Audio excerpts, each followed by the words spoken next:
আপনি জানেন কি পৃথিবীতে এমন একজন ব্যক্তি ছিল যার বয়স ছিল ৩,৫০০ বছর? ওই ব্যক্তির নাম ছিল আউস ইবনে উফ। সে ছিল পৃথিবীর সবচেয়ে লম্বা মানুষ। সে যখন সমুদ্রে দাঁড়াতো, সমুদ্রের পানি তার হাঁটু পর্যন্ত হতো।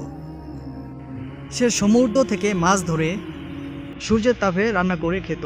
এতে হয়তো বুঝতে পারতেছেন যে সে কতটুকু লম্বা ছিল। তার জন্ম হয়েছিল হজরত আদম আলাই সাল্লামের জামানায়। আর হজরত নূহ আলাই সাল্লামের নৌকায় না উঠলেও সে মহা ঝড় থেকে, প্লাবন থেকে বেঁচে গিয়েছিল। কিন্তু কিভাবে সে বেঁচে গিয়েছিল, যেখানে মহাপ্লাবনে সমস্ত কিছু তছনছ হয়ে গিয়েছিল? এর কারণ হলো, যখন হজরত নূহ আলাই সাল্লাম নৌকা তৈরি করতেছিলেন, তখন সে জঙ্গল থেকে বিভিন্ন গাছ এনে নূহ আলাই সাল্লামকে দিতেন। এর কারণে আল্লাহ তাআলা খুশি হয়ে তার উপর মহাপ্লাবন থেকে তাকে রক্ষা করেছেন।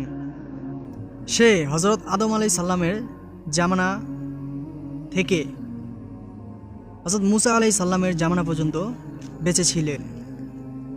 মানে সে ৩৫০০ বছর জীবন পেয়েছিল। আর যখন তার অত্যাচার বেড়ে গিয়েছিল, হজরত মুসা আলাই সাল্লামের হাতে তার মৃত্যু হলো। আল্লাহু আকবার। ভিডিওটি ভালো লাগলে লাইক অ্যান্ড সাবস্ক্রাইব এবং শেয়ার। ইসলামিক ভিডিও পেতে আমাদের চ্যানেলটি সাবস্ক্রাইব করে সঙ্গেই থাকবেন। আল্লাহ হাফেজ।